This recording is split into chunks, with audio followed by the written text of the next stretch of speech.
Yo, what's up guys? It's your boy Squills here, back with another video, and today I'm going to talk about one of my favorite operators and one of the most important operators in Rainbow Six, and that is Thermite. So most people, I think, have this idea of Thermite that he's like strictly a support operator, and he's never really supposed to frag or get kills, and he doesn't have a good gun, and I think this is just totally wrong.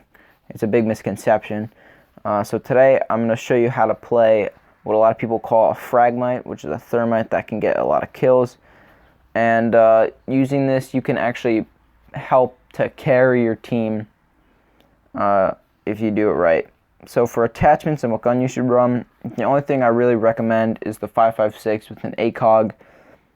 Some people just can't play without one of the 1x1 scopes, which is fine, but I really think that the ACOG is best for thermite. The other attachments and the pistol is really up to you, and they don't matter that much. So, in the average round, as a thermite, in the prep phase, you should bring your drone right back to spawn. Wherever you're spawning should be close to the wall that you're going to be entering from, which I think is kind of a bit obvious, but your number one goal is to open the wall, so you should bring your drone back to your spawn to help with that. In the first part of the round, you should push with at least one other player. If you're going into the building, you should be pushing preferably with your entry fragger, because what you can do is you can drone your way in, and you can drone for the entry fragger, help to spot any roamers playing near there, and then the entry fragger will be able to kill them using that information that you've just gathered, and that way you don't have to peek anything and you don't have to risk anything while helping the entry fragger do their job. So once you get to the wall that you need to breach, sometimes it's just right outside and you can walk right up to it. Your main job is to open the wall. That's what Thermite does. Now, for secondary gadgets, there's two things that Thermite has: flashes and claymores.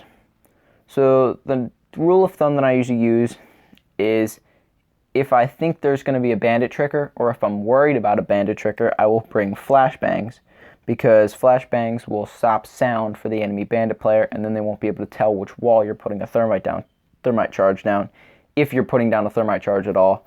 So this can be really good utility to help stop bandit tricking. And if I'm going to be pushing kind of far into the building, then I'll use a claymore to help to hold my flank until I've opened the wall, and even beyond that. So the second part is, once you've opened the wall, and this is the part that I think a lot of people don't get, is once you've opened the wall and your utility is used, you're basically just a gun. So now, instead of using your drones to help your teammates, you use your drones for yourself. Spot out the anchor positions, and then you can push and peek them. Whereas other players, like maybe a Capital, might still have utility that they need to use to get the plant down. Thermite is basically just useful for his gun. So use that, and a lot of times what I like to do to help get kills on the anchors and confuse them even more is, once I've breached the wall, I'll just go somewhere else. You rotate, you use the wall as a distraction. The wall and the lines of sight it can create will remove defenders from some really good spots, so that when you push around from a different angle, you can find anchors that are kind of in odd positions and they may be exposed, and you can just get some free kills. You can stay at the breach if you want. In both situations, you're doing a good job holding down rotations. Anyway, you will probably get kills on people who peek you if you stay at the wall. So finally, again, like I said, the big misconception, and I think the thing that a lot of people need to take away from this video, is that Thermite plays differently once he's opened the wall. And a lot of people just play really passive. They sit back in the whole round, and that is admittedly pretty boring. And I think once you breach walls, you should be getting aggressive and using the freedom that you gain from not having any utility that your team still needs. So I think keep that in mind. Maybe give Thermite another look. He's a very good operator. He's very important to every team attacking a lot of different sites. He is crucial So I think give them another look and maybe you will win more. So thank you all for watching this video. That's going to do it.